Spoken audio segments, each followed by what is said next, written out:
In fact एक question NCERT post करती है, कार्टून है वहाँ पे जिसमें लिखा हुआ है कि अगर ये कॉन्स्टिट्यूशन हमारा 1960 में आता तो कैसा ही होता, 57 में आता तो कैसा ही होता, 27 में आ जाता तो कैसा ही होता। तो ये सारी चीज़ें यहाँ से पता चलती हैं कि कैसे हमारे कॉन्स्टिट्यूशन पे जनरल इम्पैक्ट आया है ब्रिटिश एम्पायर का। गवर्नर जनरल को ये कहा गया कि आप जो डे टू डे फंक्शंस कर रहे हो आप कोर्ट से दूर हो, मतलब आप कोर्ट से अलग हो, क्योंकि ऐसा ना हो कि कल को लोग गवर्नर जनरल को लेके कोर्ट पहुंच जाएं। 1813 से क्या होता है, ब्रिटिश को लगता है या गवर्नमेंट को लगता है, ब्रिटिश गवर्नमेंट को कि यार ये कंपनी जो है, क्योंकि यहाँ पे पहली बार ये भी कहा गया कि देखो हम इंडिया में ना गुड गवर्नमेंट लेके आएंगे, हम इंडियंस को अच्छी गवर्नेंस देंगे, हम इंडियंस को अच्छी एजुकेशन देंगे, बस आप इंडियंस को क्या करना है, you have to abide by us, you have to treat us as our crown. Now we are moving towards the second phase. हमने कल पिलर्स की बात की थी ना, pillar 1 we have discussed yesterday, pillar 2 will be starting today, that is about the history of the constitution making. अब इस chapter को करना कैसे है, इस चैप्टर में से फैक्चुअल क्वेश्चंस बहुत ज़्यादा नहीं आते हैं, एक क्वेश्चन यूजुअली 2-3 साल के बाद आ जाता है, but it is again very I would say a factual thing. इसमें बहुत ज़्यादा कुछ समझने का प्रोसेस नहीं है क्योंकि आपकी हिस्ट्री के साथ इंटरवाइन होता है, ठीक है। Point number 1, what I will be discussing over here the polity part of this chapter, history of constitution making, because we are not reading as a British India history, we are not reading it as a modern India history, we are reading it as a constitution making process. So over here we will see how the rule which was divided or how the rule which was done by the company or the British Empire actually had certain kinds of, you can say, inference or certain kinds of you can say our constitution makers drew certain kind of inspiration from these kinds of rules. यानी जो British India में पिछले 200 साल में हुआ, हमारी constituent assembly ने बैठने से पहले या बैठते समय इन सारे पैरामीटर्स को चेक किया एंड यहीं से हमने अपने कॉन्स्टिट्यूशन के अलग अलग प्रोविजंस को ड्रॉ किया। तो अब ये क्लास सिंपल है, स्ट्रेट फॉरवर्ड है, फैक्चुअल है, हो सकता है ड्राई हो तो बता देना, बीच में ड्राई लगेगी तो थोड़े जोक्स कर लेंगे, क्योंकि ये क्लास ऐसे ही चलेगी, इसमें बहुत ज़्यादा कुछ है नहीं। इसके बाद जब फंडामेंटल राइट्स आएगा तो बहुत सारी कहानियाँ आएंगी, तो वहाँ पर मज़ा आएगा। तो तब तक के लिए थोड़ा सा ऐसे ही चलते हैं। Number 1 is history of constitution making में there were certain events which has happened in the British empire which has directly और indirectly impacted your constitution making. यानी कुछ चीज़ें ऐसी ब्रिटिश एम्पायर में होती रही हैं जिसकी वजह से आपके कॉन्स्टिट्यूशन को बनाया गया। जैसे एनसीईआरटी का चैप्टर 1 पढ़ा कल जाके घर पे, there was lot of crisis in post independence India. अब क्या हो रहा था कि there was lot of crisis going on in the independent India. अब उन सब को क्राइसिस को हैंडल करने के लिए एक सेट ऑफ डॉक्यूमेंट होना चाहिए था। इनफैक्ट एक क्वेश्चन एनसीईआरटी पोस्ट करती है, कार्टून है वहाँ पे जिसमें लिखा हुआ है कि अगर ये कॉन्स्टिट्यूशन हमारा 1960 में आता तो कैसा ही होता, 57 में आता तो कैसा ही होता, 27 में आ जाता तो कैसा ही होता। तो ये सारी चीज़ें यहाँ से पता चलती हैं कि कैसे हमारे कॉन्स्टिट्यूशन पे जनरल इम्पैक्ट आया है ब्रिटिश एम्पायर का, ठीक है। Number 1, if you see the company the British India, अगर आप देखोगे आफ्टर, हम पढ़ेंगे 1773 से, क्योंकि इससे पहले तो हिस्ट्री है pure. So it can be divided into 2 different rules, one is the company rule, another is the crown rule. यहाँ पे कुछ ऐसा हुआ था कि अब जो ब्रिटिश इंडिया या जो ब्रिटिश गवर्नमेंट है, द क्राउन है, उसको ये लगने लग गया था कि कंपनी ने पूरा सिनेरियो खराब कर दिया है वहाँ पे, we have to take the control, and from here they started taking the control by regulating act of 1773। यहाँ से नाम भी आ गए, रेगुलेटिंग एक्ट। अब हम रेगुलेट करेंगे कंपनी के अफेयर्स को कि कंपनी अब इंडिया में क्या क्या करेगी। अभी तक crown was least interested over here, but अब क्राउन को लगा this happen to be a very good colony, you have lot of resources and it is very much divided. So this is one of the best colony in Asia और the oriental side, ठीक है। Oriental अगर आप देखेंगे तो सबसे बढ़िया उनको इंडिया लगता था, depending upon the resources, the division, the crisis over here. तो ये बेस्ट मैनेज कॉलोनी होने वाली थी और हुई भी ऐसे ही, क्योंकि यहाँ से सबसे ज़्यादा ड्रेन उन्होंने वेल्थ को किया। So ultimately this is where they started with कि सबसे पहले काम करते हैं, कंपनी को ही रेगुलेट करना स्टार्ट कर देते हैं, because after 200 years of company, 1600 से लेके almost 1773, quarter to 200 years of the company rule, उनको ये तो समझ में आ रहा था कि company has been minting a lot of profits and money from India. So क्यों ना इस मनी को टैक्स की बजाय हम ही ले लें पूरा। भाई कंपनी क्या कर रही थी, पैसा कमा के ले जा रही थी, ब्रिटिश क्राउन को टैक्स दे देती थी और सारे राइट्स उनको मिल ही रहे थे एक के बाद एक, through various charters, royal charters के थ्रू। अब ब्रिटिश को लगता है कि यार एक कंपनी टैक्स में क्या दे रही है, हम पूरा का पूरा एम्पायर ही ले लेते हैं इनसे, and this is where they started regulating the company, and this is where they started centralizing the affairs of India. तो जैसे कि अगर आप देखोगे, it is the first step by the British government और the British crown to regulate the East India company. It also started with the centralizing features, कि अब जो पावर है वो सारी चली जाएगी एक सिंगल पर्सन में, और उस सिंगल पर्सन के थ्रू पहुंच जाएगी कहां पे, क्राउन के पास।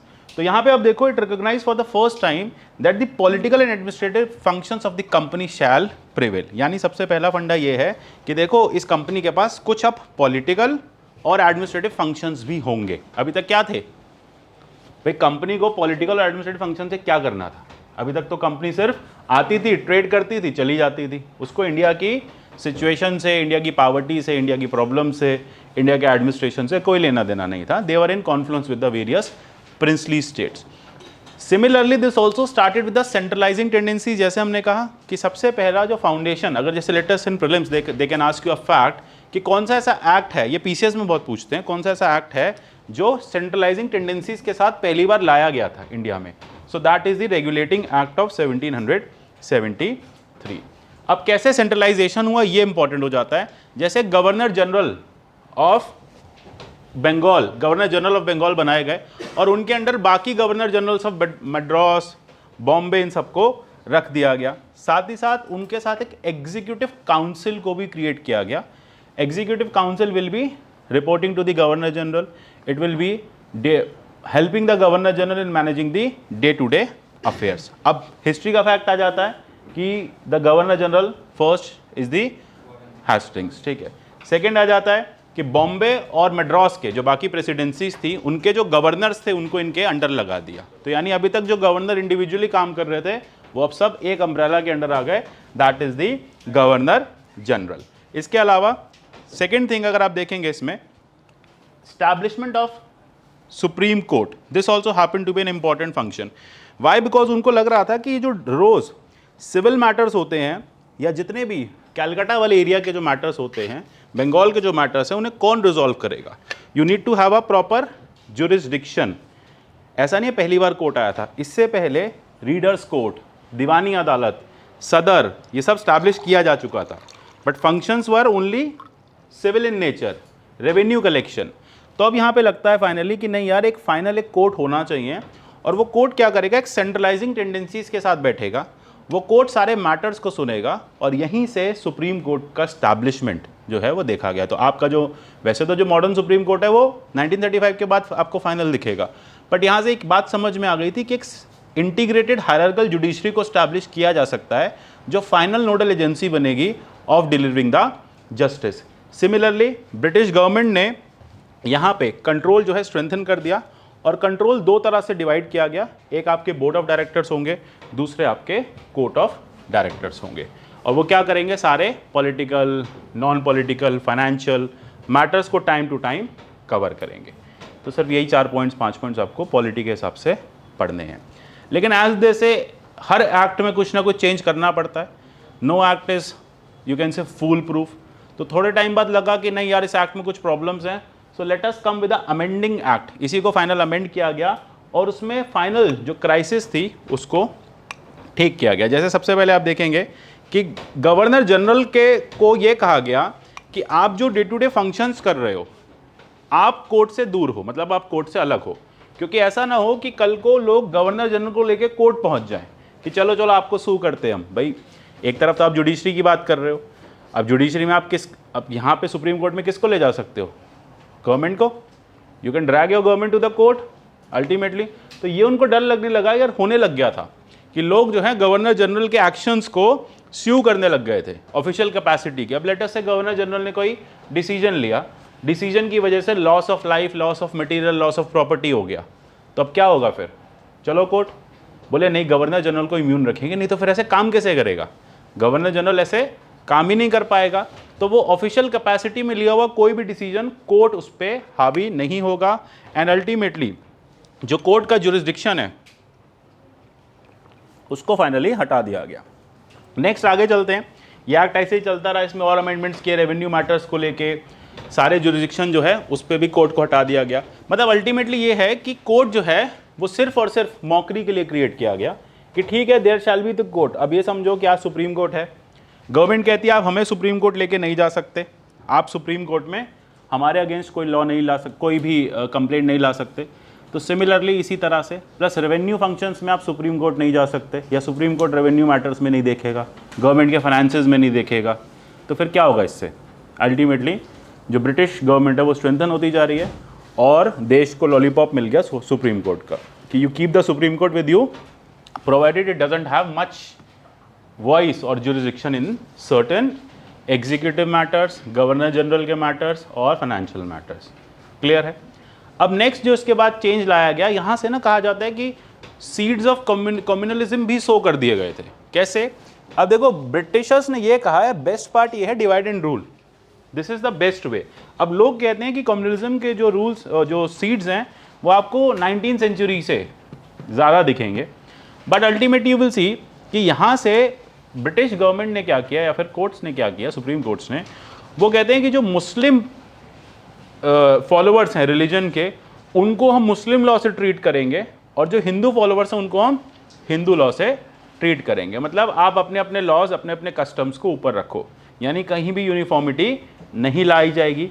तो अल्टीमेटली देखो, अगर हम बात करते हैं रिलीजन या कस्टम्स में यूनिफॉर्मिटी लाने की, तो सबसे पहला रीज़न क्या होता है यूनिफॉर्मिटी लाने का? Uniformity is a sign of integrity. जितने हम यूनिफॉर्म होंगे उतने हम यूनाइटेड होंगे। ब्रिटिशर्स को पता था अगर हम इनको यूनाइट करके रख लेंगे या फिर इनके लॉस कॉमन कर देंगे तो फिर ये तो यूनाइट हो जाएंगे। तो ब्रिटिशर्स को लगा बेस्ट है, एक तो वैसे भी वो इंटरेस्टेड भी नहीं थे हमारे किसी भी बेटरमेंट में, दूसरा उनको लग रहा था ऑलरेडी डिवाइडेड सोसाइटी, हम इसको क्यों यूनाइट करें, इसको डिवाइडेड ही रहने दो, जितनी ज़्यादा डिवाइडेड है उतना ज़्यादा हमारे लिए वर्किंग या रूलिंग आसान है। ठीक है, this is best for us and this is where they ensured कि आप अपने अपने कस्टम्स के अकॉर्डिंग ट्राई किए जाएंगे। मतलब मुस्लिम्स के लिए शरिया चलेगा, हिंदूज़ के लिए सच कोई लॉ था नहीं। तो प्रॉपर्टी के मैटर में मिताक्षरा हो गया, मीमांसा हो गया, ठीक है, प्लस अपने कस्टम्स हो गए, तब फैमिली लॉज इस तरह से नहीं होते थे। सो अल्टीमेटली सारी चीज़ें एड वर्बैटिम चलती रहेंगी। दूसरी बात यह है, यह भी कहा गया जितने भी प्रोविंशियल कोर्ट्स हैं जो पहले से वर्क कर रहे थे, उनकी फाइनल कोर्ट ऑफ अपील जो है that will go to governor general, उसके लिए आप सुप्रीम कोर्ट नहीं जाएंगे। तो जैसा मैं बार बार कह रहा हूँ कि आप ये ऐसे बहुत सेकंड फॉर्म में याद कर सकते हो कि इस एक्ट के बाद सुप्रीम कोर्ट आया, but that was more like a lollipop कि दिखेगा सब कुछ बट इसमें आपको मिलेगा कुछ बहुत ज़्यादा नहीं। इसके बाद क्या होता है, ब्रिटिश गवर्नमेंट जो है वो थोड़ी सी स्ट्रेंथन होती है। ठीक है, पिट्स इंडिया एक्ट लाया जाता है क्योंकि वहाँ प्राइम मिनिस्टर चेंज होते हैं, विलियम पिट्स। अब पिट्स को लगता है कि नहीं यार थोड़ा सा और स्ट्रेंथन करना पड़ेगा, अब हमें चीज़ें जो हैं हमें वैसे नहीं मिल पा रही हैं जैसे मिलनी चाहिए। उन्होंने कंपनी को और फर्दर बाइफरकेट कर दिया पिट्स इंडिया एक्ट के बाद, और कंपनी के पॉलिटिकल और कमर्शियल फंक्शंस को डिस्टिंग्विश करना स्टार्ट कर दिया। सिंपल कहा गया कि एक कोर्ट ऑफ डायरेक्टर्स बैठेंगे, तो सी से याद रखना कोर्ट ऑफ डायरेक्टर्स क्या काम करेंगे, कमर्शियल एक्शन। यानी ये कहा गया ठीक है आप अपना ट्रेड एंड कॉमर्स देखो, लेकिन जब बात आएगी बाकी चीज़ों की अब वो हम ही देखेंगे समहाउ। ठीक है, उसको हम इनडायरेक्टली डायरेक्टली जैसे भी मैनेज करेंगे हम आगे भी देखेंगे, लेकिन वो हम ही मैनेज करेंगे। और बोर्ड ऑफ कंट्रोल को बोला कि आप पॉलिटिकल मैटर्स को देखो। तो यहाँ से क्या हुआ, डबल सिस्टम को स्टैब्लिश किया गया, यानी कंपनी को फर्दर डिवाइड कर दिया गया। तो ये जैसे जैसे एक एक एक्ट आता जाएगा ना, अप टिल 1857 आप देखोगे कंपनी का जो रूल है वो और ज़्यादा वीक होता जाएगा, या कंपनी जो है वो पिक्चर से बाहर होती जाएगी। और 1857 के बाद तो वैसे भी क्राउन ने आना ही है। So ultimately board of direct control को ये कहा कि आप ऑपरेशंस करो सिविल और मिलिट्री के, जो भी खर्चे आप कर रहे हो उसके बारे में हमें बताओ, और आपके पास जो भी प्रॉपर्टी है हमें उसका लेखा जोखा दो। और इससे क्या होगा कि जो भी प्रॉपर्टी कंपनी की है वो कहाँ ट्रांसफ़र हो रही है, अब वो जा रही है क्राउन के पास, और क्राउन उसको कह रहा है कि अब ये सारे ब्रिटिश पोजेशंस इन इंडिया हो गए, कोहिनूर भी हमारा, ये लैंड भी हमारी, ये लैंड भी हमारी। तो जो चीज़ें अभी तक ब्रिटिशर्स ईस्ट इंडिया कंपनी लेके बैठी थी वो सारे ब्रिटिश क्राउन के पास जाने लगे। चलता रहा फाइनली। फिर उसके बाद 1786 में फाइनल एक्ट, यानी चीज़ें फिर चेंज करने की कोशिश की गई। लॉर्ड कॉर्नवालिस को गवर्नर जनरल ऑफ बंगाल बनाया गया। अब यहाँ पे कॉर्नवालिस कहते हैं कि आप मुझे स्पेशल पावर्स दो काउंसिल को ओवरराइड करने की। ठीक है, तो बोले ठीक है आप ले लो वो स्पेशल पावर्स और आप काउंसिल को ओवरराइड कर दो। साथ ही साथ कमांडर इन चीफ को भी स्टैब्लिश किया गया, बाद में कमांडर इन चीफ अलग कर दिया गया। तो इस तरह से आप देखोगे कि ये सारे चेंजेस लिए गए चार्टर एक्ट में। इसमें बहुत ज़्यादा हमें कुछ समझना नहीं है, या पढ़ लेना, यहाँ से इंपॉर्टेंट हो जाता है 1813 से। 1813 से क्या होता है, ये देखो ये चैप्टर्स आपको पढ़ना पड़ेगा, ये रटने वाले चैप्टर्स हैं, मैं बार बार बोल रहा हूँ इस बात को। 1813 से क्या होता है, कंपनी को लगता है, वो ब्रिटिश को लगता है या गवर्नमेंट को लगता है, ब्रिटिश गवर्नमेंट को, कि यार ये कंपनी जो है इसको अब हम मोनोपोलाइज्ड तरह काम नहीं करने देंगे, क्योंकि मोनोपोली जितनी ज़्यादा इनकी रहेगी उतना ज़्यादा हमें रेवेन्यू लॉस रहता है। तो वो क्या कहते हैं, ब्रिटिश क्राउन ये कहते हैं कि आप एक काम करो, मोनोपोली ख़त्म करो, और हम इंडिया के ट्रेड को ओपन कर रहे हैं सबके लिए। यानी अब जो भी पर्सन, कोई भी ऐसा ब्रिटिशर, कोई भी ऐसा पर्सन ब्रिटिश इंडिया से, ब्रिटेन से इंडिया जाता है और कहता है कि नहीं मुझे अपनी कंपनी इस्टेब्लिश करनी है, तो बोले ठीक है करो। लेकिन चाइना के केस में अभी भी ट्रेड जो है वो ईस्ट इंडिया कंपनी के पास रहेगा, ठीक है, वो एक्सक्लूसिव टेरिटरी दे दिया गया। और अल्टीमेटली इस तरह से काम चलता रहा। टी एंड ट्रेड जो है वो चाइना के साथ चलता रहा। टी पे मोनोपोली थी, ट्रेड के साथ चाइना के लिए मोनोपोली थी, बाकी मोनोपोली हटा दी गई। इससे क्या हुआ, इससे कंपनी की जो पूरी गाइडिंग फोर्स थी, जो पूरी सॉवरेनिटी थी, वो क्राउन ने ले ली। तो यहाँ से 1813 के चार्टर से कंपनी और फर्दर वीक हुई और कंपनी को अब ब्रिटिश की बात मानने पे मजबूर होने पड़े, क्योंकि अब ट्रेड ओपन कर दिया सबके लिए। अभी तक तो क्या था ना, मोनोपोली थी, क्योंकि without monopoly the crown was also facing problem with the board of control. ठीक है, क्या इशू आ रहा था, इशू ये आ रहा था कि अभी भी पूरा का पूरा trade British east India company चला रही है। क्राउन को एग्जैक्ट पता नहीं चल रहा है कि कितनी अर्निंग्स हो रही हैं, किस तरह से ये वर्क कर रहे हैं, कितनी इनकी प्रॉपर्टीज़ हैं।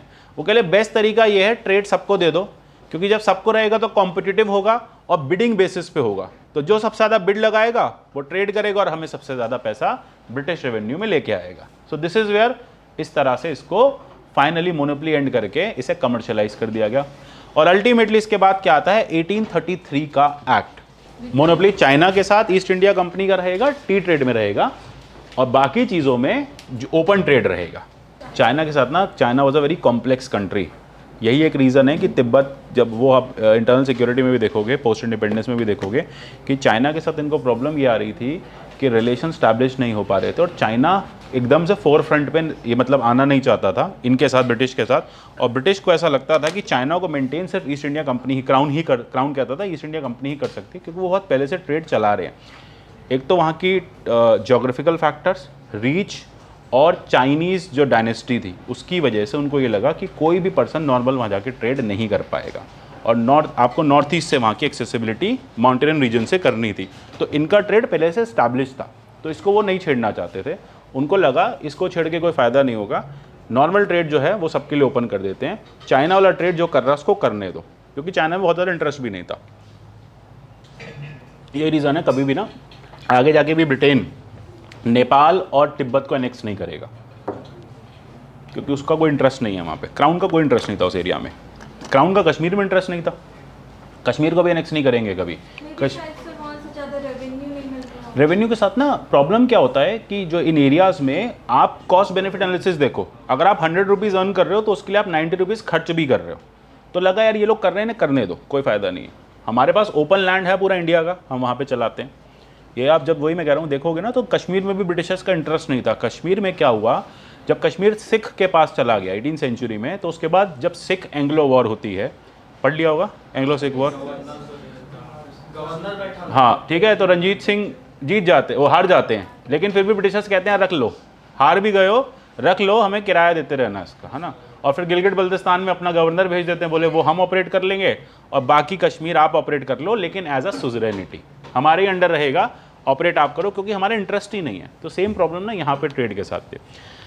अब प्रॉब्लम आ जाती है, अब नेक्स्ट आ जाता है 1833 का चार्टर। यहाँ से ना you will see the drastic reforms in the Indian political, education, religious, social system, क्योंकि ब्रिटिशर्स को लगा कि ये एक ऐसा स्टेप है, अगर हमने अभी सेंट्रलाइज नहीं किया चीज़ों को तो फर्दर सेंट्रलाइज करना मुश्किल हो जाएगा। And this is where they started doing all kinds of reforms in the country. ये वही टाइम है जब मैकले कमीशन को स्टैब्लिश किया गया था for reforming the education in India. English education, western education और European education should be implemented in India, point number 1.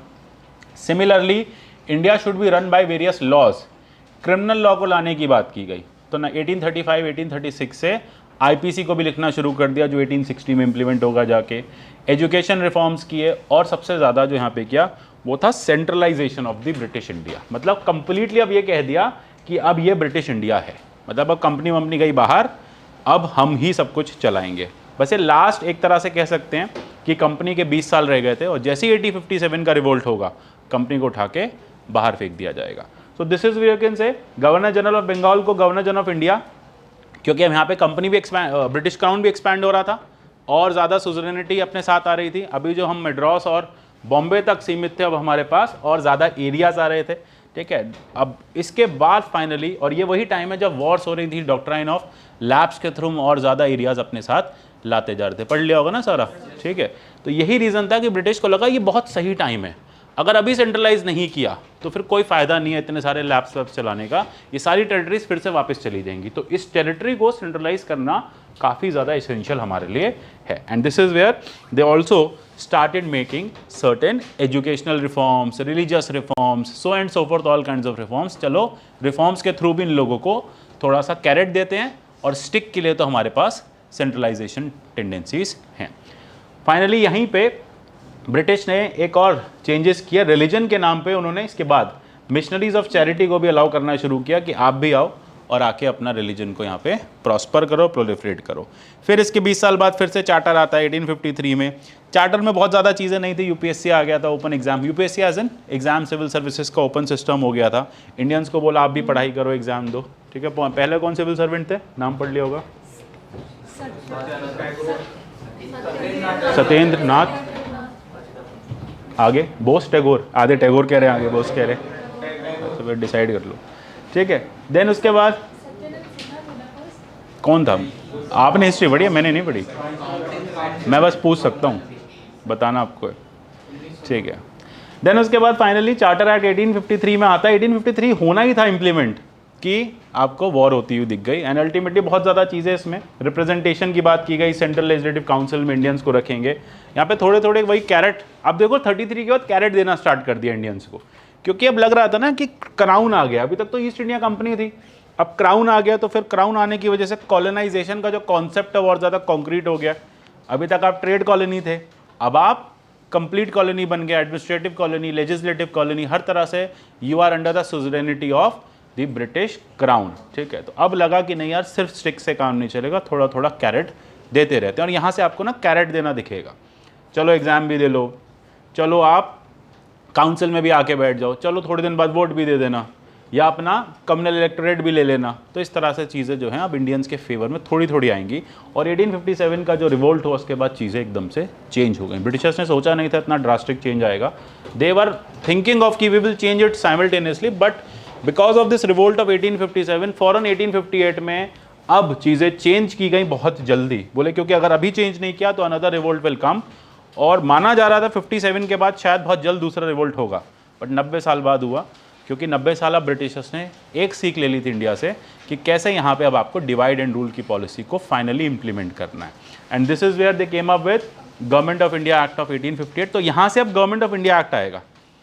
हम शुरू हुए रेगुलेटिंग से, फिर हम पहुँचे काउंसिल्स पे, क्योंकि तब काउंसिल स्टैब्लिश हो गई, और अब आ गया है government of India act of 1858, ठीक है।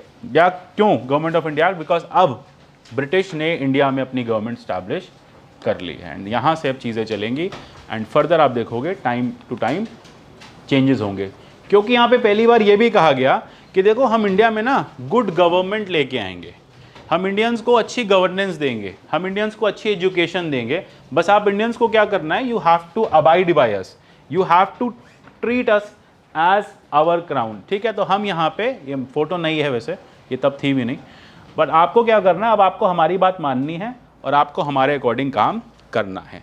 अब यहाँ पे वाइसरॉय की का स्टैब्लिशमेंट, हाँ, charter means it is again, जैसे रूल आप पूछ रहे थे ना क्या होता है, तो चार्टर एक रिटन डॉक्यूमेंट होता है जिसमें लिख के मैं आपको डायरेक्शन दूंगा, तो दैट इज कॉल्ड चार्टर। तो कंपनी चार्टर दे रही है, या रॉयल चार्टर्स इशू किए जाते थे, फरमान। Charter in Hindi is called फरमान। बहुत स्पेसिफिक अगर आपको वर्ड पूछना, क्या होता है भाई हिंदी में चार्टर, फरमान क्या होगा, फरमान। रॉयल चार्टर जैसे 1600 में ईस्ट इंडिया कंपनी लेके आई थी सबसे पहले, तो फरमान हुआ। हाँ एग्जैक्ट, चार्टर में फरमान होगा, डिक्लेरेशन में यू बेटर डिक्लेयर। अच्छा हिंदी में सेम आता है क्या दोनों? अच्छा, घोषणा पत्र चार्टर, डिक्लेरेशन इज अ घोषणा पत्र, हाँ घोषणा पत्र, because declaration you declare in general, charter you specifically से, जैसे मैंने आपको चार्टर इशू कर दिया कि कल से क्लास में ये सब चीज़ें पढ़ के आना है, तो ये चार्टर हो गया, ठीक है। तो इस तरह से अब अल्टीमेटली क्या होता है, क्राउन रूल आता है। क्राउन रूल में क्वीन आ गई वहाँ पे, ठीक है, इनकी दादी थी शायद, दादी थी इनकी, तो दादी आ गई। अब दादी क्या कह रही है कि देखो बेटा, हम आपको अपने हिसाब से चलाएंगे, हम अच्छे लोग हैं, अब आप हमारी थोड़ी थोड़ी बातें मानो, हम आपकी थोड़ी थोड़ी मानेंगे। तो इस तरह से गवर्नमेंट ऑफ इंडिया चलाने की बात की गई। But at the same time now Indians intelligentsia were reading the western philosophies. ये वही समय है जब मार्क्स भी लिख रहे थे किताबें, ये वही समय है जो यूरोप भी इंडस्ट्रियलाइजेशन को लेकर क्रिटिसिज्म पे आ रहा था, ये वही समय है जब यूरोप में इंडस्ट्रियलाइजेशन हो भी रहा था। So at the same time Indians को लगा यार हमें भी कुछ ना कुछ मिलना चाहिए, and we also started getting education from the European world. तो हमारे यहाँ लोग पढ़ पढ़ के वापस आने लगे, उनको समझ में आने लगा कि Britishers have been fooling us since past 200-300 years almost. तो अब क्या करते हैं, वो कहते हैं कि नहीं हमें भी अपने अपने राइट्स चाहिए, and we started asking for several rights. तो हर जो अब नया गवर्नमेंट ऑफ इंडिया एक्ट आएगा वो एक नए राइट्स आपको देके जाएगा, ठीक है। तो जैसे यहाँ पे कुछ कुछ सेटअप चेंज किया गया, वाइसरॉय का ऑफिस बनाया गया, और वाइसरॉय को ये कहा गया कि आप जो है पूरे इंडिया को अब मैनेज करेंगे, अब आपके ऊपर हम सेक्रेटरी ऑफ स्टेट आगे जाके बिठा देंगे, लेकिन अभी आप वाइसरॉय बनो और आप जो है आंसरेबल रहोगे। इसी के साथ साथ डबल गवर्नमेंट को एंड करके board of control, board of directors की अब ज़रूरत ही नहीं थी। क्यों ज़रूरत रहेगी, ना ईस्ट इंडिया कंपनी बची। तो अब जब सब कुछ ब्रिटिशर्स के पास चला गया तो डबल गवर्नमेंट भी 1858 में हटा दिया गया, सेक्रेटरी ऑफ स्टेट आगे जाके बना दिया गया, ठीक है। और उनको बोला कि अब आप मैनेज करो मैक्रो अफेयर्स, और ये बंदा मैनेज करेगा वाइसरॉय माइक्रो अफेयर्स, क्योंकि जो जहाँ होगा वो माइक्रो कर लेगा, और जो इंग्लैंड में बैठेगा वो मैक्रो अफेयर्स को मैनेज करता रहेगा। अब अल्टीमेटली एडमिनिस्ट्रेटिव मशीनरी को बेटर करने की बात की गई, और कंट्रोल जो है वो लेगा हम सारा इंग्लैंड, हम नहीं, मतलब ब्रिटिशर्स लेगा इंग्लैंड। अब इसके बाद क्या होता है, काउंसिल्स एक्ट या फाइनल एक्ट्स आते हैं, 61 का एक्ट आएगा, 92 का आएगा, 1909 तक बहुत ज़्यादा चेंजेस छुटपुट रहेंगे। रिवोल्ट के बाद जैसे जैसे चेंजेस की ज़रूरत पड़ी वैसे वैसे करते गए। इंडियंस को बोला आप भी आओ लॉ मेकिंग में बैठो, प्रोसेस ऑफ सेंट्रलाइजेशन को बेटर किया गया। देन उसके बाद लेजिस्लेटिव काउंसिल्स स्टैब्लिश की गई, नॉर्थ वेस्ट फ्रंटियर प्रोविंस अलग कर दिया गया, साथ साथ पंजाब में PEPSU, Punjab and east Punjab states union बनाया गया। तो ये सारी चीज़ें ग्राउंड लेवल पे डिमार्केशन ऑफ टेरिटरी चलती रही। Idea was to ensure the proper administration of the country, ठीक है। तो ब्रिटिशर्स को लगा कि छोटे छोटे एरियाज जो जो कंट्रोल नहीं हो रहे उनको अलग अलग एरियाज में डेजिग्नेट करो और उन पे आप इंडिविजुअल रूलिंग स्टैब्लिश करो, क्योंकि हमारे अभी इन पे कंट्रोल रहना बहुत नेसेसरी है। वाइसरॉय को बोला कि आप कन्वीनियंट रूल्स बनाओ, काउंसिल को लेके, ट्रांजैक्शन को लेके, आपके पास पूरी पावर है, ये देश आपका ही है, आप ही चलाओ, ठीक है। तो इस तरह से दे दिया गया। उनको ये भी बोला गया कि ठीक है अपने पोर्टफोलियो सिस्टम्स बनाओ, और पोर्टफोलियो में अपने अंडर लोगों को रखो और पोर्टफोलियोज दो।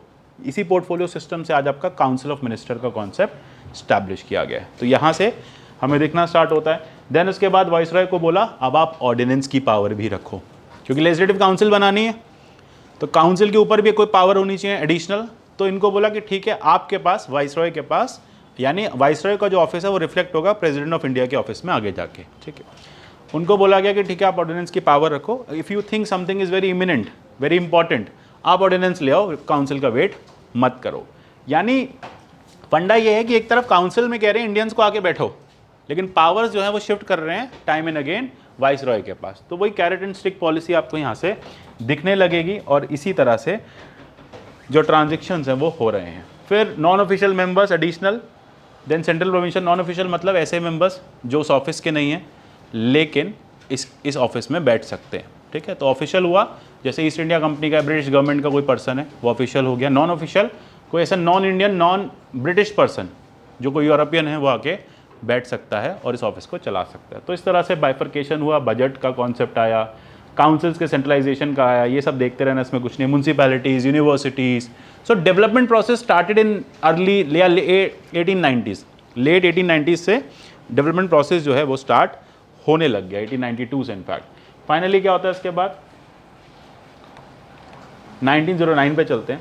अब ये वो टाइम था जब टसल बहुत ज़्यादा बढ़ गया था, because you must have seen various crisis in the country. 1905, 1906, division of Bengal, East Bengal, West Bengal, moderates, extremist, crisis बढ़ रहा था, and there were lot of reforms being asked by the Indian revolution members, ठीक है।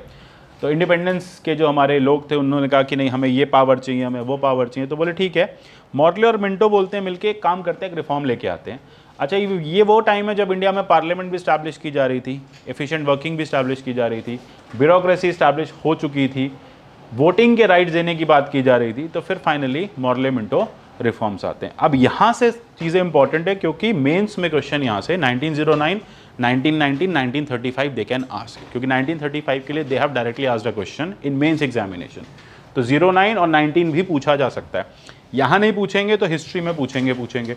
सो either way this is important, पूछ तो वो पहले का भी सकते हैं, बट यहाँ से पॉलिटी में तो चांसेस बहुत ज़्यादा हो जाते हैं। जैसे कि इसको Morley Minto reforms as a Morley as a secretary और मिंटो जो है वो वाइस रॉय हैं, ठीक है, तो इन दोनों के नाम पे रखा गया। अब यहाँ पे संसद भवन भी बन रहा था, ये जो गोल वाली पार्लियामेंट है ना, अब तो ट्रायंगल वाली बनेगी, तो गोल वाली पार्लियामेंट यहाँ बन गई थी 1911 में। अब कंसिडरेबली क्या किया, काउंसिल्स का साइज इंक्रीज किया, साथ ही साथ काउंसिल्स को प्रोविंशियल लेवल पे भी इंक्रीज किया गया। मोर ओवर ऑफिशियल मेजॉरिटी जो है वो लेजिस्लेटिव काउंसिल को दी गई, और सबसे बड़ी बात है प्रोविंशियल लेजिस्लेटिव काउंसिल को ये कहा कि आप नॉन ऑफिशियल मेजॉरिटी के साथ काम कर सकते हो। यानी फाइनली क्या है, सेंट्रलाइजेशन ही है।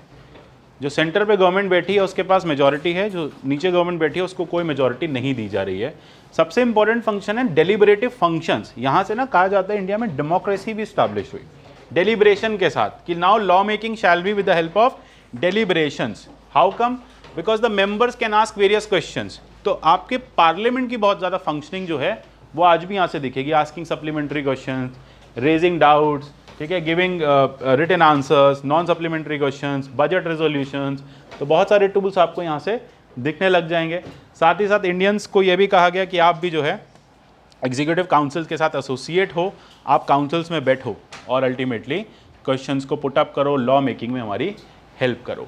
प्रॉब्लम आई यहाँ पे कि कम्युनल रिप्रेजेंटेशन को अलाउ कर दिया गया, communal representation in the case of electorates, ठीक है। अब मुस्लिम्स ये कह रहे हैं कि ऐसे एरियाज जहाँ पे, ये मुस्लिम लीग की डिमांड आ रही थी 1906 से, जिसको 1909 में एक्सेप्ट किया गया, ऐसे एरियाज जहाँ पे मुस्लिम पॉपुलेशन है प्रीडोमिनेंटली, वो एरियाज में सिर्फ मुस्लिम्स ही वोट डालेंगे। तो जब देखा गया तो वेस्ट बंगाल या फिर बंगाल, तब तो वेस्ट नहीं था, बंगाल में 297 में से कुछ एक 130 या 135 सीट्स ऐसी थी जो प्रीडोमिनेंटली मुस्लिम्स की थी। कुछ सीट्स आपके इस्लामाबाद के एरिया में, सिंध के एरिया में, कराची के एरिया में ऐसी थी जो प्रीडोमिनेंटली मुस्लिम पॉपुलेशन की थी। उन सारी सीट्स में इसको इम्प्लीमेंट कर दिया गया और ये कहा गया कि यहाँ पे वोटर भी मुस्लिम होगा और यहाँ पर जो कैंडिडेट है वो भी मुस्लिम होगा। And this is how this was the first, कह सकते हैं कि जो अभी तक हिंदू मुस्लिम डिवीजन की बात की जा रही थी, this was the first nail in the coffin जो आगे जाके हमें अब दर्द देगा। तो अल्टीमेटली क्या होता है कि ठीक है, करो आप इसको।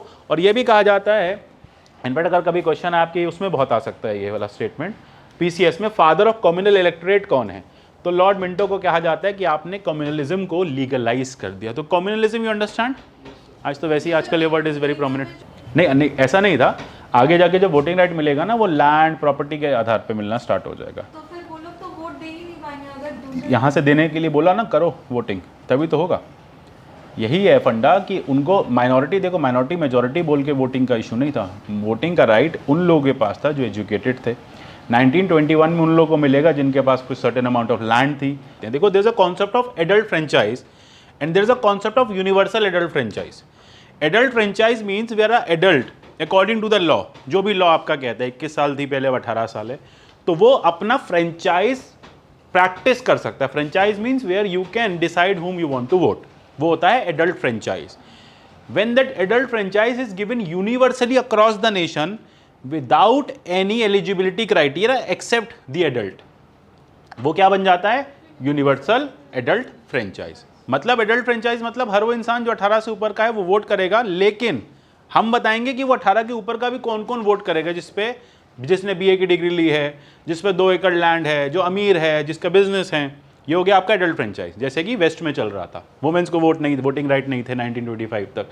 अब यूनिवर्सल का मतलब है irrespective of your gender, caste, sex, और you can say your education और योर प्रॉपर्टी, एनीथिंग, ठीक है, आप जो है वोटिंग कर सकते हो अगर आप 18 से ऊपर के हो। पहले 21 था, राजीव गांधी ने इसको 18 कर दिया। देखो आइडिया इज, हमने इसको जैसे ब्रिटिश इंडिया की अगर ब्रिटिश बुक्स देखोगे उसमें आपको सफरेज वर्ड यू मिलेगा, ठीक है। और उसके बाद जो कॉमन यूएस से आप देखोगे फ्रेंचाइज, वेयर यू एक्सरसाइज और फ्रेंचाइज टू वोट, तो आप इसको इंटरचेंजेबली यूज कर सकते हो। तो अब क्या हो रहा है that we have legalised the communalism in the nation, and we क्या मतलब ब्रिटिशर्स हैव डन इट। और अब ये कहा जा रहा है कि ठीक है भैया आप करो ऐसे ऐसे वोट। फाइनली चीज़ें जो हाथ से बाहर जाने लगी। अभी आप देख रहे हो हर 20 साल में लॉज आ रहे थे, लेकिन अब 10 साल में लाना पड़ा 1919 में मॉन्टेग्यू क्लेम्सफोर्ड रिफॉर्म्स। अब होता क्या है, because there was a lot of demand from the Indians कि they want to have the right share in the government process. वो कह रहे हैं यार अभी तक आप लॉलीपॉप देके बिठा देते थे काउंसिल में, हम बस सवाल पूछ सकते थे। तो सवाल पूछने से क्या होगा, अगर आप हमारी बात नहीं भी मानोगे तो हम क्या कर लेंगे आपका, तो हमें ना थोड़े से वोटिंग राइट्स भी दो। तो बोले ठीक है फिर एक काम करते हैं, आप आ जाओ और एक डायरकी को स्टैब्लिश कर देते हैं, ठीक है। अब क्या करेंगे, दो तरह की लिस्ट बना देंगे, एक रिजर्व लिस्ट बना देंगे और एक हम बना देंगे ट्रांसफर्ड लिस्ट। ट्रांसफर्ड लिस्ट हम दे देंगे नीचे काउंसिल्स को, आप भी लॉ बनाओ, बात करो, लॉ चेंज करो, लेकिन रिजर्व लिस्ट जो इंपॉर्टेंट है वो हम ही रख लेंगे ना, फाइनेंसेस पे, सिक्योरिटी ऑफ स्टेट पे, मिलिट्री एक्सपेंडिचर पे, वो हम बताएंगे। सो समहाउ आप कह सकते हैं कि डिवॉल्यूशन ऑफ पावर थोड़ा सा हुआ, पूरी तरह से तो पावर नहीं मिली, बट एटलीस्ट हमें काउंसिल लेवल पे ट्रांसफर्ड सब्जेक्ट्स पे, म्यूनसिपैलिटीज़ पे, रोड्स पे, एजुकेशन पे बात करने का और वोट डालने का मौका मिलना शुरू हुआ। तो ट्रांसफर्ड, और यहाँ यहीं से कहा जाता है कि डायरकी का जो कॉन्सेप्ट है दैट वाज फर्स्ट स्टैब्लिश। तो डायरकी का मतलब क्या हुआ, जहाँ पे आपको डिवीजन ऑफ सब्जेक्ट्स मिलेंगे अमंग टू वेरियस गवर्नमेंट्स। और ये आपको कहाँ दिखता है, अब आपको शेड्यूल 7 में दिखता है। तो यहाँ से शेड्यूल 7 भी हम ड्रॉ कर सकते हैं। देन उसके बाद फाइनली ये कहा जाता है कि हम दो तरह के दो तरह के हम हाउसेस बनाएंगे, बाय कैमरलिज्म को लेके आएंगे, जैसे आपके पास लोकसभा राज्यसभा है, similarly they came up with bicameralism and now direct elections were organise in the country. और क्योंकि डायरेक्ट इलेक्शन देने था तो फिर एडल्ट सफरेज या एडल्ट फ्रेंचाइज देना स्टार्ट किया on the grounds of property, education, ठीक है, और you can say the social strata you belong to, उस तरह से आपको देना स्टार्ट किया। तो अपर हाउस आ गया council of states, lower house आ गया लेजिस्लेटिव असेंबली।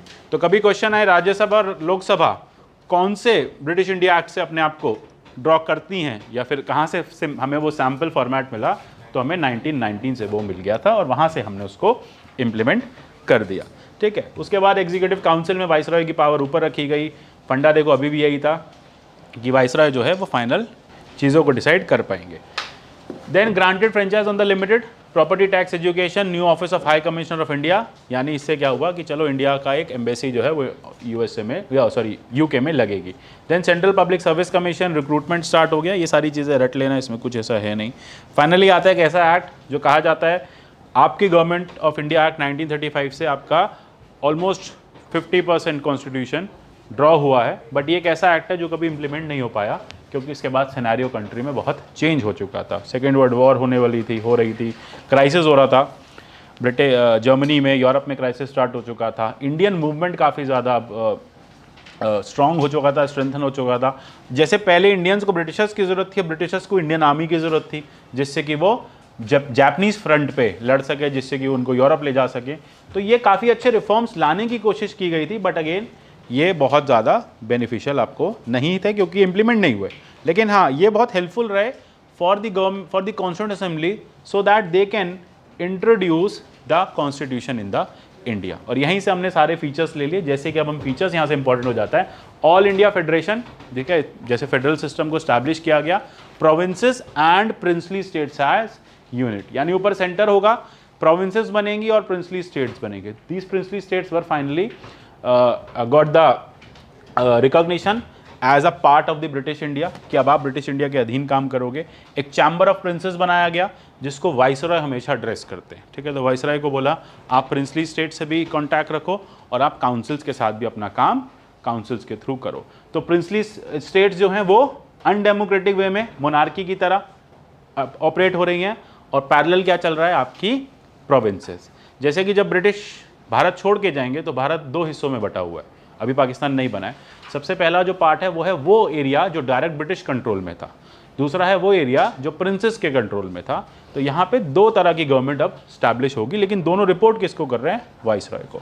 वाइसरॉय पूरे चैम्बर ऑफ प्रिंसेस में बैठ के सारे प्रिंस को बुला के एक साथ सभा का संबोधन किया करेंगे, सारी प्रॉब्लम्स उनके साथ डिस्कस किया करेंगे। इस तरह से प्रोविंशियल लिस्ट, आपकी फाइनल फेडरल लिस्ट इस तरह से क्रिएट किया गया। यानी जो अभी हमने पीछे देखा था ना 2 लिस्ट का फॉर्मेट, वो यहाँ फर्दर स्ट्रेंथन किया गया और प्योर शेड्यूल 7 यहाँ से लिया गया। मतलब अब ये फाइनल था कि शेड्यूल 7 हमारा जो आज हम पढ़ने जाएंगे वो ऐसा ही होगा। सिमिलरली फेडरेशन को डिसाइड कर दिया गया that federation shall be unitary in nature in the form of residuary powers. अभी हम आगे पढ़ेंगे। रेसिडुअरी पावर्स मीन्स ये होता है, let us say there are certain list 1 union, state and concurrent. अब रेसिडुअरी पावर किसके पास आ गई है? रेसिडुअरी दे दिया गया है, अभी किसके पास है? सेंटर के पास है, एंट्री 97 से। यानी रेसिडुअरी मीन्स कुछ चीजें इस लिस्ट में हैं, कुछ सब्जेक्ट्स इस लिस्ट में हैं, कुछ सब्जेक्ट्स इस लिस्ट में। जो इनमें से कहीं मेंशन नहीं है उस पर कौन लॉ बनाएगा? वाइसरॉय, यानी अब सेंटर बनाएगा। तो यहीं से आपको पता चल जाता है you are a unitary biased model of federation. आपका फेडरल सिस्टम तो है भाई, this schedule 7 per se says you are a federation, but giving the final authority and power to the union or residuary power to the union says that you are a unitary biased model. तो unitary biased model में से बहुत सारे points में से एक point ये आता है कि आपने रेसिडुअरी पावर्स वाइसरॉय या सेंटर को दे दिया है। इस तरह से फाइनल फीचर्स आपके हैं। फेडरेशन का भी एग्जिस्टेंस में आया नहीं, देखो क्यों? क्योंकि अब प्रिंसली स्टेट्स कह रहे हैं कि हमें आप पे विश्वास नहीं है, आप ऐसे अभी अब फेडरेशन ला रहे हो, कल फिर आप हमारा एरिया ले जाओगे। किया तो अल्टीमेटली वही 1947 में, बट हाँ दे वर स्केप्टिकल ऑफ द फैक्ट कि हम इस तरह से आपको रिपोर्ट नहीं कर सकते हैं। डायरकी को हटा दिया गया, प्रोविंसेस को बोला अब आप ऑटोनॉमी के साथ काम कर सकते हो। फ्रेंचाइज जो है 10% लोगों तक बढ़ा दिया गया। देन रिस्पॉन्सिबल गवर्नमेंट्स का कॉन्सेप्ट रखा, गवर्नर्स का कॉन्सेप्ट आया, फेडरल सब्जेक्ट्स को डिवाइड किया। पढ़ लेना सारी चीज़ें, इसमें कुछ ऐसा है नहीं। कम्युनल रिप्रेजेंटेशन के लिए अब प्रॉब्लम आ गई कि डिप्रेस्ड क्लास के लिए भी स्टार्ट कर दिया। SC/STs को बोला आप भी अपना रिप्रेजेंटेशन ले लो, यानी they further divided the country into various parts. Then federal public service commission, federal court जो आज का सुप्रीम कोर्ट है वो यहाँ से आता है from the federal court. And finally क्या होता है कि अब इसके बाद एक सेंट्रल बैंक बनेगा, सेंट्रल बैंक की फंक्शनिंग होगी। So this is how you can see now complete parameters have been decided how India is going to be run. ये जितनी भी चीज़ें 35 में हम देख रहे हैं एंड पोस्ट 35 जो चेंजेस आ रहे हैं वो सब आप उठा के अपने कॉन्स्टिट्यूशन में डाल दोगे। And from 26 January 1950 you will have a full fledged working constitution which is basically ensuring bicameralism at the central level और bi और unicameralism at the state level। मतलब राज्यसभा लोकसभा सेंटर पे, लेजिस्लेटिव असेंबली या काउंसिल अभी आप डिसाइड करोगे, मतलब states को बोला गया। And finally a federal court, hierarchy of judiciary and then working of executive, governor का प्रोविजन, प्रेसिडेंट वाइसरॉय के ऑफिस को चेंज कर दिया गया, आप बन जाओ president. And this is how आप इस तरह से फर्दर देश चलाएंगे। फाइनल हुआ nail in the coffin 1947 because there was a lot of demand going on. अब कहा जाता है कि जब PM एटली आए थे उन्होंने कहा था कि हम क्या करेंगे, आपको आज़ादी दे देंगे। तो वहाँ पे गवर्नमेंट चेंज हुआ एंड एटली फाइनली डिसाइडेड कि ठीक है we should give independence to the India. बहुत सारे पढ़ाई होगा इसमें, बहुत सारे पैरामीटर्स सेकेंड वर्ल्ड वॉर को लेके भी थे, क्योंकि जो डिफीट थी, रिपाट्रिएशन था, क्राइसिस था, ब्रिटेन को अब लगा अब भारत हमसे संभलेगा नहीं। प्लस यहाँ पे मूवमेंट क्विट इंडिया आ चुका था और बार बार क्राइसिस जो है वो हो रही थी, तो लगा इनको दे दो और यहाँ से चलो। और वर्ल्ड ओवर यूनाइटेड नेशन भी आ गया था। यूनाइटेड नेशन के मेंबर्स ने इस बात को अडियर कर दिया था कि दैट ये जो कॉलोनीज का कॉन्सेप्ट है ये ख़त्म किया जाएगा और डीकॉलोनाइजेशन किया जाएगा वर्ल्ड का। तो ब्रिटेन, फ्रांस, USA इन सब ने कहा कि अब हम डीकॉलोनाइजेशन के प्रोसेस को स्टार्ट करेंगे। And ultimately they started receding from their colonies. Started with the British सबसे पहले थे वापस जाने वाले। ब्रिटिश के बाद इंडिया से फ्रांस गया, फ्रांस के बाद इंडिया से गोवा सबसे लास्ट में गया 1961 में। एंड पोर्तुगीज़, गोवा नहीं गया, पोर्तुगीज़ गया। गोवा चला जाता तो भारत पे बचता ही क्या, ठीक है ना। तो this is where you can see that tourism में क्या बचता, मतलब सो अल्टीमेटली इस तरह से चेंजेस हुए। 47 का जो एक्ट है ये हमें एज सच बहुत ज़्यादा नहीं पढ़ना है, या पोस्ट इंडिपेंडेंस के साथ पढ़ोगे, क्योंकि यहाँ पे क्राइसिस आ गई थी। इस एक्ट में ये तो लिखा था कि 3 जून 1947 को कि India and Pakistan shall be created as 2 nations, but ये नहीं पता था कि what shall be the India and what shall be the Pakistan. Point number 1। Point number 2 is around 10 फरवरी 1947 ये र्यूमर आ गया था कि इंडिया और पाकिस्तान डिवाइड होंगे, क्योंकि मोर और less the governments have now finalise. Muslim League को बोल दिया गया कि आपको आपका पाकिस्तान मिलेगा। मुस्लिम लीग को भी नहीं पता था पाकिस्तान कहाँ बनेगा, नेहरू को भी नहीं पता था कौन सा पाकिस्तान होगा। And to this particular effect Mountbatten को भारत भेजा गया था, और माउंटबेटन को भी डिसाइडेड नहीं था कि पाकिस्तान क्या होगा और क्या बनेगा इंडिया। सिरिल रेडक्लिफ को बुलाया गया कि आओ और फाइनली बाउंड्री डिमार्केशन करके जाओ। बाउंड्री डिमार्केशन को लेके रेडक्लिफ की भी नॉलेज बहुत पुअर थी, बिकॉज वो एक लॉयर थे, उनको कुछ नहीं पता था ज्योग्राफी का। वो भारत तो आ गए स्टीमर का टिकट लेके, अब उनको ये समझ नहीं आ रहा था कौन सा भारत बनाऊं और कौन सा पाकिस्तान बनाऊं, और इसकी वजह से मार्च 1947 में राइट्स स्टार्ट हो गए। और वो राइट्स ऐसे चले कि गांधी जब 1947 की सितंबर में अनशन पे बैठे वेस्ट बंगाल में, तब जाके राइट्स बंद हुए। तो 8 months of rights, 8 months of crisis, 14 और 15 अगस्त में डिवीज़न, भारत पाकिस्तान का अलग होना, फाइनल अवार्ड होना, ईस्ट पाकिस्तान बनना, वेस्ट पाकिस्तान बनना, और इंडिया की कॉन्स्टिट्यूंट असेंबली का गठन होना। तो ये सारे जो क्राइसिस थे they were going hand in hand, and this is where our constitution assembly got an idea that this is going to be a very tough nation to operate, to maintain. And इसीलिए उनको एक ऐसा constitution बनाना था जो इस पूरे के पूरे मैकेनिज्म को इंश्योर करता that they would have been, या it would run the country in a very smooth manner. क्योंकि सबसे बड़ा चैलेंज कंट्री में इंटीग्रेशन का था प्रिंसली स्टेट्स, उन्होंने मना कर दिया था साथ में आने से। दूसरा सबसे बड़ा चैलेंज था हिंदू मुस्लिम यूनिटी, जो हम राइट्स के फॉर्म में देख रहे थे। यानी जब कॉन्स्टिट्यूंट असेंबली ने अपनी पहली मीटिंग की थी और जब उसके बाद दूसरी मीटिंग की, उसके बीच में राइट्स आ चुके थे। तो पहली मीटिंग में they were very happy, Bharat Pakistan के लोग साथ बैठे थे।